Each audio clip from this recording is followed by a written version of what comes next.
Appamada's programs and facilities are supported through your generosity. Your support really does make a huge difference. You'll find a link for contributions on the website at appamada.org/contribute. Thank you so much.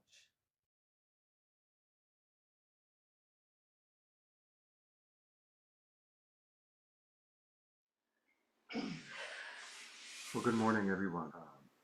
I'm so glad to share this with you.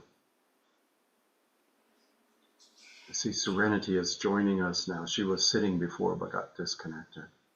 So we had a glitch in the online Dharma Talk calendar, and some dates disappeared. They got erased by accident or something. So I'm filling in kind of at the last minute for whoever might have been giving the Dharma talk today, but that information got lost if it ever got filled in. And I'm gonna talk about something that I talked about last Tuesday during inquiry, and a lot of you were there for the inquiry, and so this will be, I hope it's not boring. I hope that it's slightly different today in a way that will be helpful. And I think it's kind of funny that there are several people that I'm looking at on screen here from whom I have learned lessons about what I want to talk about many times in the past years. But to me, these things pop up and they're like, oh, this is exciting and new. I'm gonna talk about it. as if it were not something that, needs to be drilled into me over and over again, but is a new possibility. So that's the way I hope you'll be able to share this with me. So what I want to talk about is something that I presented last Tuesday as ways to get past blocks, conditioning and other blocks, to engage in practice discussion, to which, many people, if you're like me, view practice discussion as something a little bit uncomfortable, maybe even uncomfortable enough to put it off for, a week, a year, something like that. If you're going to be engaging with someone particularly wise who has particular insight into your past, into your character, etc. And so I presented two ideas for things that have helped me and that I kind of reformulated based on some new sayings that I had run across. And I was going to share the first one on screen, but instead I'm just going to read it. So this is from a psychologist, a social psychologist whose name is Jeffrey Cohen, Jeffrey Geoffrey L. Cohen, who teaches at Stanford. And he's for years been studying social situations in which there's disparities in outcomes, for example, between students of different classes or races and so on, and the ways that social expectations preset the outcome for those things, and ways in which interventions can give people more of a sense of themselves, give people more of a sense of their possibilities, and change those outcomes. And he had an example of high school students taking a test. It was in a school in which there were African American students who were getting from our society lots of messages about how they didn't really belong in any kind of gifted program or anything like that, but were in fact should expect to be looked down on and held back. And he and colleagues did an experiment where he had some of the students in that situation, knowing that they were going to take a test, make what he called a values list, or a self-values list. And what he did was geared for high school students. And so this just made a big impression on me. And I made my own version of it.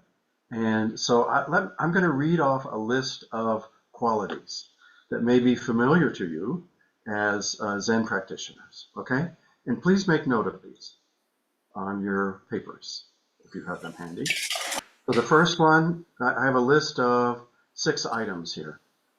Well, I have a list of 6 headings, and some of them have multiple items within them. The first one has multiple items. I'll just say the Brahmaviharas, that is, loving kindness, compassion, sympathetic joy, and equanimity. That's number 1. Okay, next line, a sense of humor.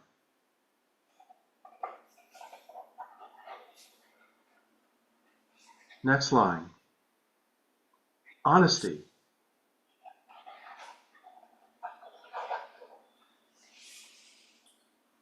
Next line, a sense of curiosity.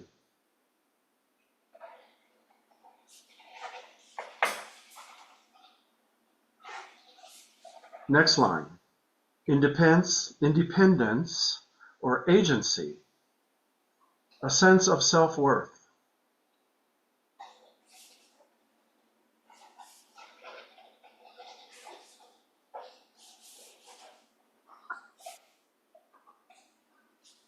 And the last line, creativity.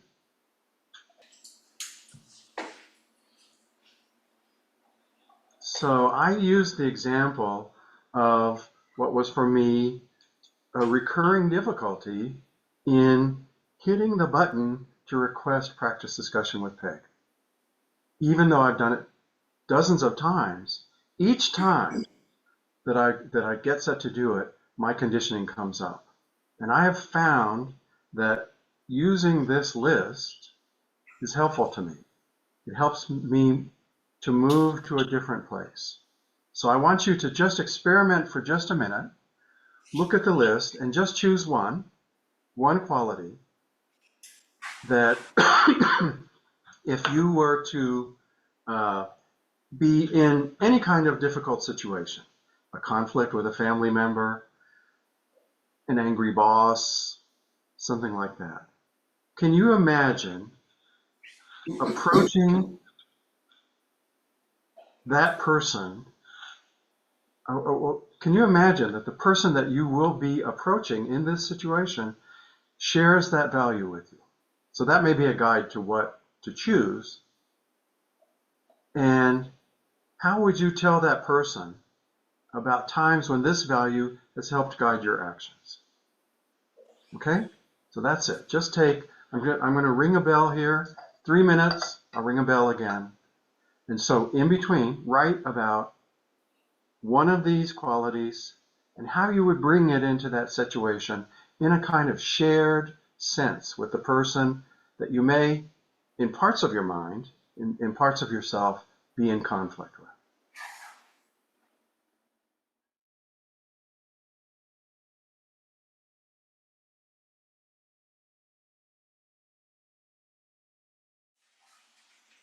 So by making a values list,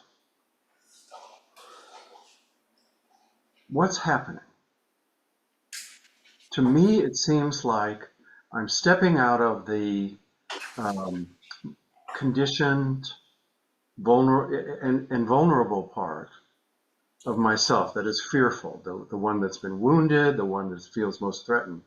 But I'm stepping away from that for just a minute to consider other possibilities, to consider what Joko Beck, to be in what Joko Beck might call the wider container, the bigger container. So I'll come back to this in a minute, but you're still in the self, but it's a different type of a self. It's more expansive, right? To me.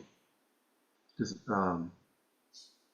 anybody have any thoughts about that? That, you know, what's happening when you stop to see what are your values, and particularly what's the possibility that you might share these values with the person that you're going to be interacting with?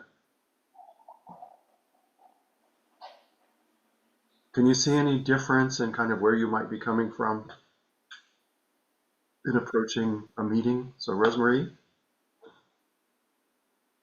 Okay. So your first question was, how was the self different? Yeah. in the exercise. And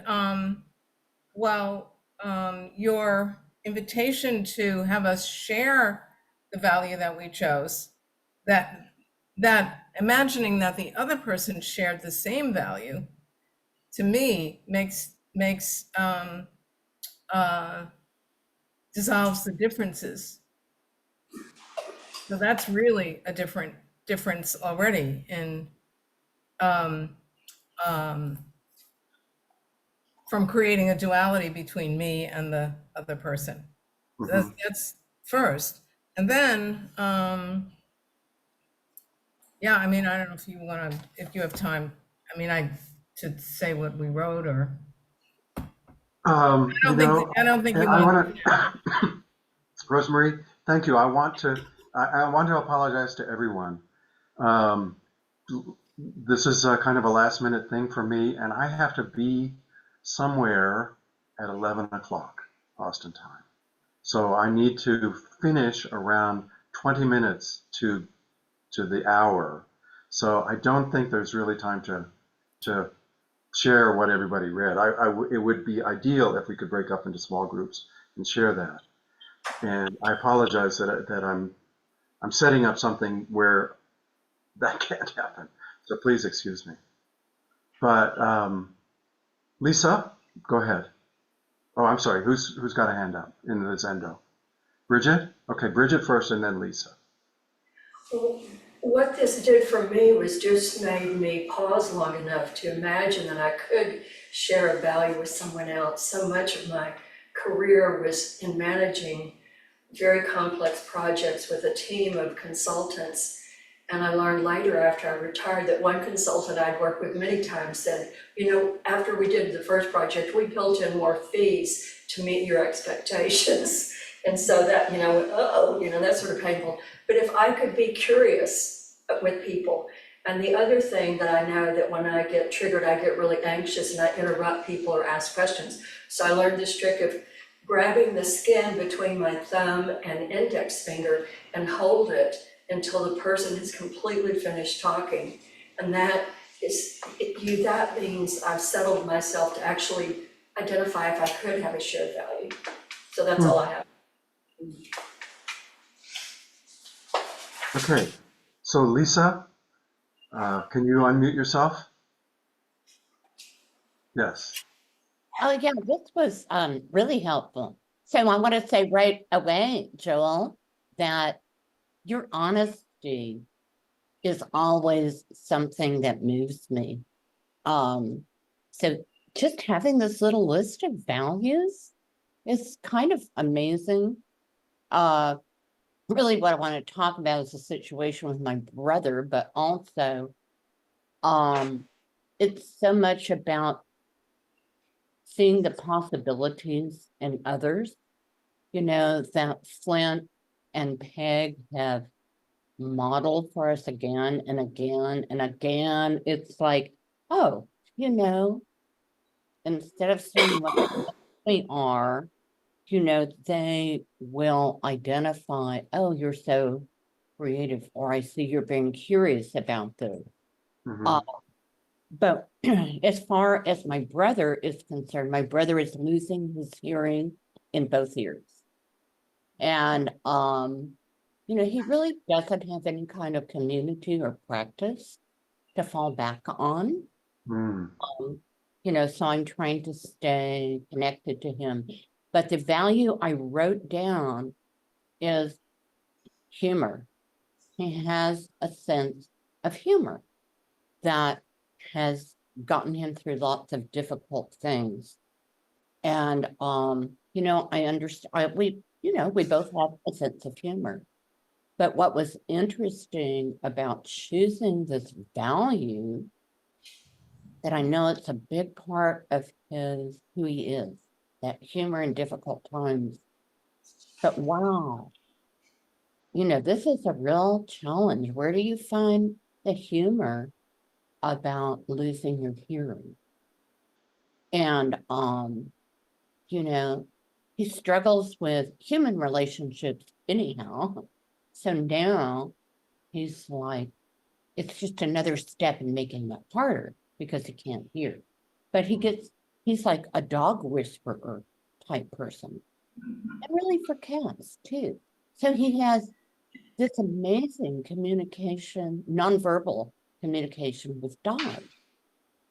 And I'm just trying to find some humor in turn this around a little and be creative and, say, well, ironically, you still have this communication with dogs. It's always been difficult with people anyhow. So it's just getting difficult in a new way. It doesn't sound terribly humorous, but it's just like, oh, how can we turn this around a little bit? It doesn't have, it's like working your way in. You know what I mean? It's like Well, I this think little thing I that's a grab that's a very beautiful example, and to me, it just shows that you have found a shared space that it can Yeah. include you both, and include you both in a compassionate and loving and equanimous relationship. The equanimity also comes through there. It's like there's a difficulty. We have the capacity to meet this and hold this within our resources. So, well, thank you for sharing that. And pardon me again. I wish I had more time, but and I apologize for kind of slamming the door shut on that, Lisa. Pardon me. So there's the next thing, and this is a phrase which weirdly I ran across in a kind of random place on Reddit. The big information or opinion sharing and news sharing website that a lot of people, not to be too personal, but some people spend hours looking at Reddit every day. Okay? What is it called? Reddit. Oh, Reddit. I've never heard of it. Yeah. So a random comment, which was, I forget I can't even find the context in which it occurred, but it said, in the same sort of situation where you're triggered, where you have conditioning coming up, there's a threatened or wounded part of you, a vulnerable part that's very active and wants to be protected. That you might phrase the situation in a kind of learning mindset way. About mindset. I know I've talked about it before. Peg has talked about it before. Many others as well. But the notion that if you have a closed mindset, you think everything is a deadly serious test in which you can be exposed as being less than what people think of you. And that's very threatening. Or you can have an open mindset, or what's called a learning mindset, in which you regard tests and confrontations and everything as an opportunity to learn. And this is a particularly succinct statement of that, I think. So consider, and we'll just have 1 minute to write here, but consider this phrase. What can I learn with the other involved in this situation?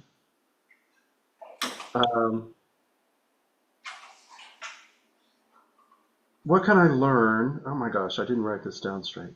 What can I learn that is the most helpful, compassionate, and liberating thing from this situation? From this situation, what is the most helpful, compassionate, and liberating thing I can learn? Let me keep my focus there. So 1 minute to think about a situation and to bring that thought into it, or frame the situation with that thought. What is the most helpful, compassionate, and liberating thing that I can learn?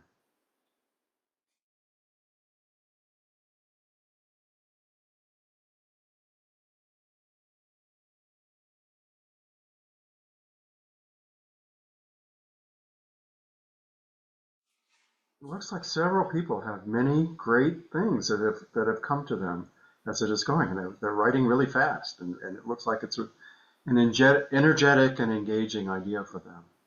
I'm delighted to see that. But I want to give my frame for it at this point. So what I can learn with the other is also releasing, at least somewhat, releasing the tendency to center the threatened or wounded sense of self, those parts that are most triggered. You've kind of stepped away from that. I think Joko would call conditioned, the conditioned and reactive self. That has something to do with what Joko is describing in her formulation of the self-centered dream, right? And she says it's always good to be able to imagine and imaginatively enter into a bigger container. So I think this is a question that provides the bigger container right there. It opens the possibility for loving kindness and compassion, I think, and curiosity, even joy, and can reframe, or at least partially reframe, what can be a difficult situation. Now, there are many situations in life where it's hard to get there, I realize, and it's hard to imagine that this would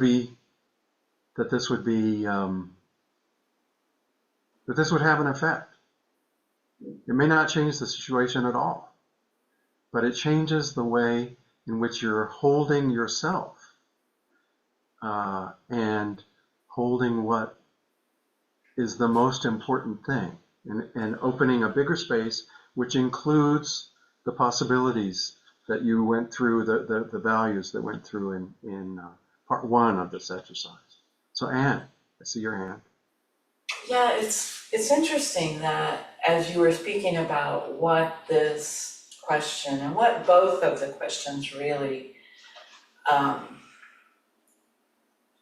are able to create or able to shine a light on is something that is worth being curious about. I mean, I find that in both of these situations, both of these questions, I can use the instruction, say, to share curiosity with a person, or what can I learn that is most helpful, compassionate, liberating.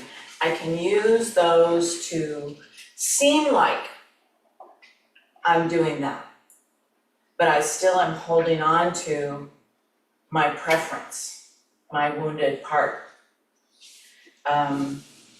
But it helps me identify the wounded part. And what is the kernel that I have in both of these situations that I'm still not letting go of? Mm-hmm. And like you said, I mean, I think there's an expectation that, oh, well, by reframing the question, I'll be able to let go of it. But Mm-hmm. no, I mean, Mm-hmm. it's a little bit longer process than that.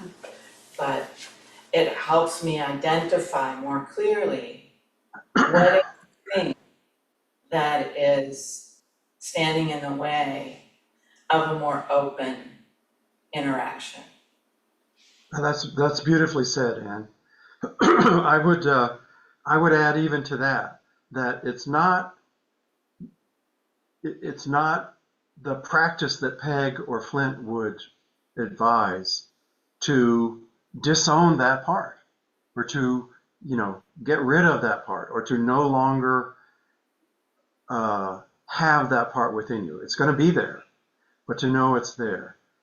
If, however, this framing can give a sense of at least the possibility of not acting from that part, but of allowing that part to be as upset as it needs to be, and still be able to act in a way that holds, that is connected with this bigger frame, that's what I hear in Peg and Flint's teaching, in Joko's teaching, and so on. Does that make sense? Yeah, Yeah. Okay. I saw Joan's hand. Yeah. I was dealing with a situation like this recently, and your second question, what can I learn from the other that is the most helpful, compassionate, liberating? And I realized for the first time for me that this was living the Bodhisattva vow. That a being is suffering, and you go to that being and you're suggesting finding a common ground that you can both learn from to move out and beyond. Mm-hmm. And it was really the first time that I could imagine me living the Bodhisattva vow. Mm-hmm. And what I hear in what you just said and what Anne said before is that this is a process of 10,000 steps. It doesn't happen all at once. It may happen all at once. You may be perfectly living the Bodhisattva vow all at once through these lived situations. But it may take many steps. It may take first just recognizing the part that's most injured and holding that part in compassion for yourself, and allowing some space for you to not act out of it, right? That's one step. And then eventually, I think, you get to that beautiful space that you're pointing to, Joan, that you are recognizing, oh yeah, there's not only this possibility, but every possibility that is living by vow instead of living dragged by karma, in Shohaku Okamura's phrase, in living by vow. That you're not being led by karma, you're being led by vow. And that, at least for me, these two kind of, is like, that beautiful thing that Bridget said, pinch between in the space next to your thumb until the other person's finished talking, so that you don't jump ahead. That's a great way of focusing your attention. And these to me seem like great ways of opening as well as focusing my attention. They go in many different directions within my head anyway. So I've got just a couple minutes more. Anyone online? Okay, I see Kim's hand, and then Rosemarie. So Kim first. First of all, I love what you're doing here. As I think it's perfect. I was a little disappointed with the inquiry because it was just like you talking, and this really seems to work for me. But I realize we all learn in different ways. I picked the Brahmaviharas and then realized it's not that I'm there, but it's shared in the sense that it's aspirations that we both have to inhabit these things. Mm-hmm. And then second is something that Dogen was talking about in terms of transmission, that it's a back and forth thing, it's an exchange, not A giving something to B. So in terms of our right use of power work, it's a much more equal relationship. Mm-hmm. And that really enables that, I'm not going to be able to fix you kind of thing. Yeah. We're going to be giving. But you're not. Neither of you has to be locked in to a position in a relationship, right? That's how it strikes me too. And one more thing. I realize I'm talking too much, but one more thing. I had this visualization that we're both on the same train now. By sharing. Mm-hmm. Mm-hmm. We're both on the same train. We're both on the same continent. We're both on the same planet. We're both in the same solar system and galaxy. Yeah. Yeah. Rosemarie?